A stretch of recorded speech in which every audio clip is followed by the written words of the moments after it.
Hello everyone, welcome back to Lynn's Homestead. Well, I'm going to show you a few pictures and then in closing, what I found when I opened up the wall.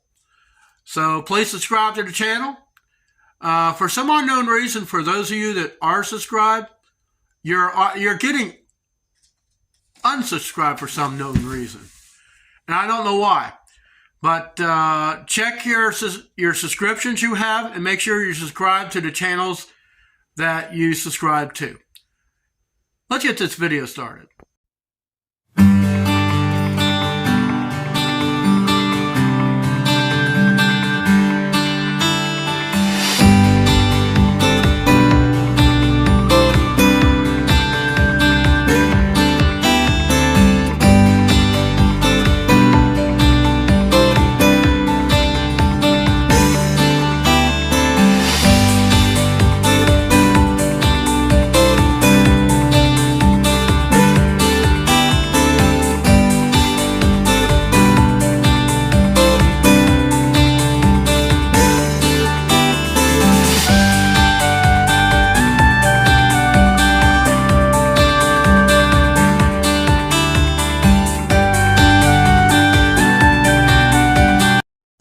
All right, 4 foot, 2 foot hole, and 1 Toby cat.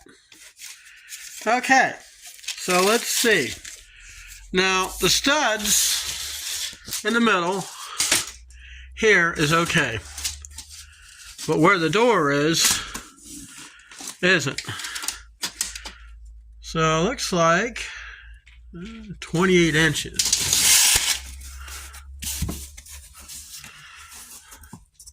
I'd rather go back. I'm not going to go back here. So you figure 28 inches for a new sill, and that is a 1x4. Cat, what are you doing? Oh, you're playing with a piece of drywall. These cats will play with anything. Stupid tape measure don't want to. Might have to get a new one.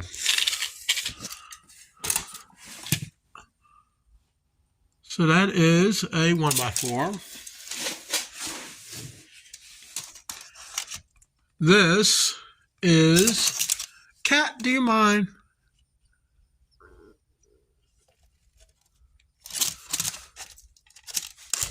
Get a better measurement. Now around the door, they put a 2x4. But see, they got these crappy little things in there. It's got to be a shim of some sorts, and they're embedded in the 2x4. Right here. It's like a 1x2. Now, the question I have, the rest of the studs here are 2x3s. So why in the world couldn't they have just put all the 2x4 studs together, marked them and notched them, and did it that way, instead of this stupid crap of putting 2x3s in, which is not very strong. So this I can wiggle because, well, the floor. I was going to do the floor, but I think, no, I best do the. I need to make sure what lumber I need.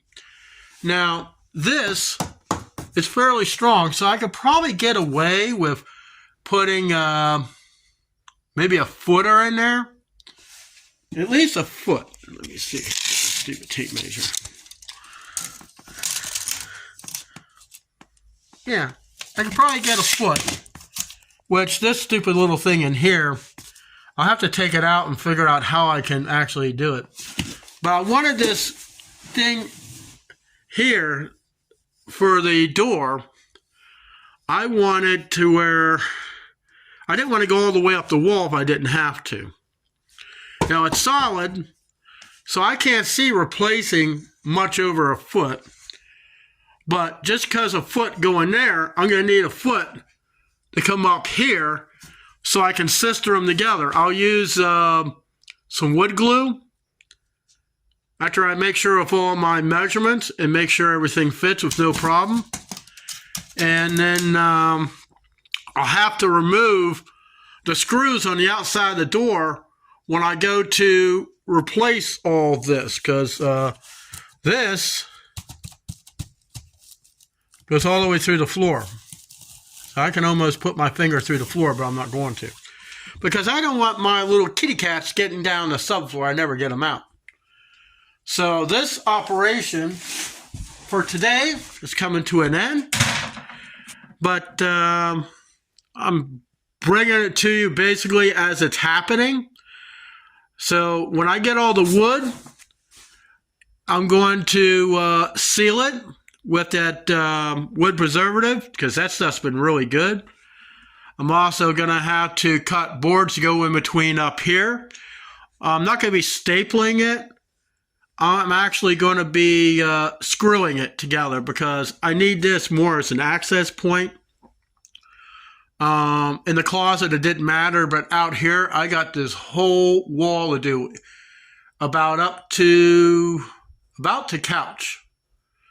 So I got, what, 16 more feet on the other side of the door to do. And that's pretty much how much I got to open up. Now, up there, just before the couch, I got to have to remove the carpet. Why? Because I got a hole. And it may be about the same as what I got in here. I'm not exactly sure until I take it apart. But anyways, guys, I'm going to let this wandering cat figure out what's going on here, and hopefully he don't dig into the insulation and get sick. So I'll see you next time here on Lynn's Homestead. Have an awesome day.